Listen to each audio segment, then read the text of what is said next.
വറഹ്മത്തുള്ളാഹി തആല വബറകാതുഹു. പ്രേമവിവാഹങ്ങൾ പരാജയപ്പെടുന്നത് എന്തുകൊണ്ട് എന്നുള്ളത് പ്രധാന ഒരു ക്വസ്റ്റ്യൻ ആണ്.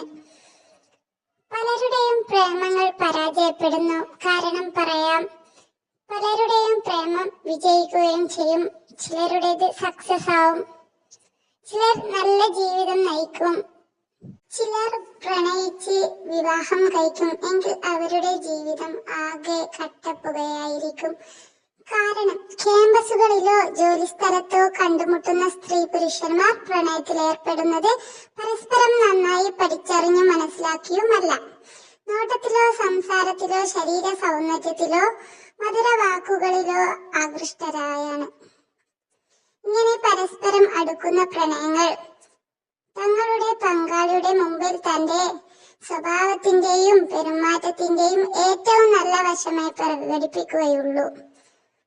ഇങ്ങനെ പ്രണയിക്കുമ്പോൾ ഒരിക്കലും അയാൾ മറ്റേ എതിർപക്ഷം പ്രേമിക്കുന്ന കക്ഷിക്ക് ഇഷ്ടമില്ലാത്ത രീതിയിൽ ഒന്നും ചെയ്യുകയുമില്ല. തനി സ്വഭാവം പുറത്ത് കാണിക്കുകയുമില്ല. അതിനാൽ പ്രണയത്തിന്റെ ആദ്യ നാളുകളിൽ ഇരുവർക്കും ഉണ്ടാകുന്ന അനുഭവങ്ങളൊക്കെയും ഹൃദ്യവും സന്തോഷകരവുമായിരിക്കും. എന്നാൽ വിവാഹം കഴിഞ്ഞ് യഥാർത്ഥ ജീവിതത്തിലേക്ക് പ്രവേശിക്കുന്നതോടെ മറുവശം പുറത്തു വരാൻ തുടങ്ങുന്നു. സ്വഭാവത്തിലെയും പെരുമാറ്റത്തിലെയും ജീവിത രീതികളിലെയും വൈകൃത്യങ്ങൾ, വൃത്തികേടുകൾ അനുഭവപ്പെട്ടു തുടങ്ങുന്നു. അതോടെ അന്നോളം വെച്ച് പുലർത്തിയ സ്വപ്നങ്ങളും സങ്കല്പങ്ങളും തകരുന്നു. ബന്ധമായി അനുഭവപ്പെടുകയും ദാമ്പത്യം തകരുകയും ചെയ്യുന്നു. പ്രണയകാലത്ത് പങ്കാളിയുടെ നന്മകൾ മാത്രമേ ശ്രദ്ധിക്കുകയും കാണുകയുമുള്ളൂ. മറുവശം തീർത്തും അവഗണിക്കുന്നു. മറ്റുള്ളവർ ശ്രദ്ധയില്ല പെടുത്തിയാൽ പോലും ഗൗനിക്കുകയോ ഗൗരവത്തിലെടുക്കുകയോ ഇല്ല.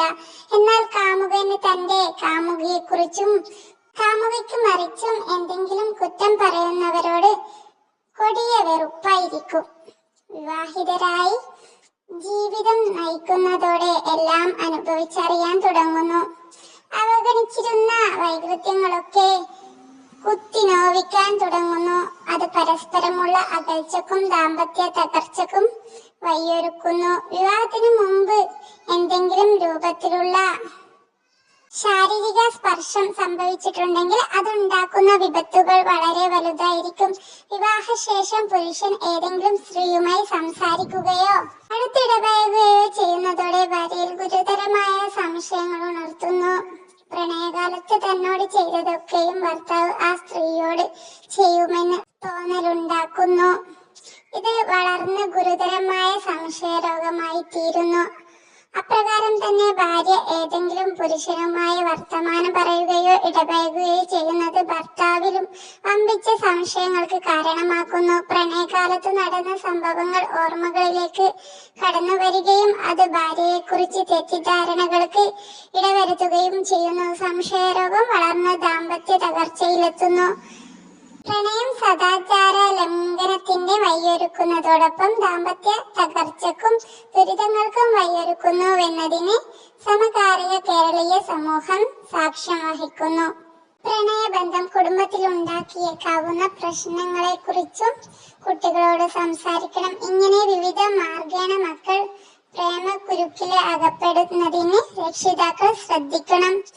അതോടൊപ്പം അള്ളാഹുവിനോട് നിർബന്ധമായും നിരന്തരം പ്രാർത്ഥിക്കുകയും വേണം. കുട്ടികൾ തെറ്റായ ബന്ധത്തിൽ അകപ്പെടാതിരിക്കുവാൻ വേണ്ടി വിപത്തുകളും ദുരിതങ്ങളും ഇന്ന് ആരും ആർക്കും പറഞ്ഞു കൊടുക്കേണ്ടതില്ലാത്ത വിധം വ്യക്തമാണല്ലോ. അപ്പൊ നമ്മൾ അള്ളാഹുവിനോട് നമ്മുടെ മക്കൾക്ക് വേണ്ടി മനസ്സറിഞ്ഞ് ദുആ ചെയ്യണം. പ്രാർത്ഥനയാണല്ലോ എല്ലാത്തിനും വലുത്. അപ്പോ എല്ലാവരുടെ മക്കളെയും ശ്രദ്ധിക്കുക, ദീനീ ചിട്ടയിൽ വളർത്തുക, അള്ളാഹുവിനെ ഓർമ്മപ്പെടുത്തിക്കൊണ്ട് മരണം ഓർമ്മപ്പെടുത്തിക്കൊണ്ട് ഇഹത്തിന്റെയും പരത്തിന്റെയും എല്ലാ കാര്യങ്ങളും മക്കളിൽ ബോധം ഉണർത്തിക്കൊണ്ട് വളർത്തുക. എല്ലാവരുടെയും മക്കളെ അള്ളാഹു കാക്കട്ടെ, പ്രണയത്തിന്റെ ചതിക്കുഴിയിൽ വീഴാതിരിക്കട്ടെ. കോളേജിലൊക്കെ പോകുന്ന വിദ്യാർത്ഥികൾ ഒരുപാട് പേരല്ല മുഴുവൻ പേരും തന്നെ പ്രണയത്തിലായിരിക്കും ഇപ്പോൾ. അപ്പൊ അവരെയൊക്കെ തെറ്റിൽ അകപ്പെടാണ്ട് അള്ളാഹു കാത്ത് സംരക്ഷിക്കട്ടെ. എല്ലാ പൊന്നുമക്കളെയും അപ്പൊ വീഡിയോ ഇഷ്ടമെങ്കിൽ ലൈക്ക് ചെയ്യുക, എല്ലാവരും ശ്രദ്ധിക്കുക. അസ്സലാമു അലൈക്കും വറഹ്മത്തുള്ളാഹി തആല വബറകാതുഹു.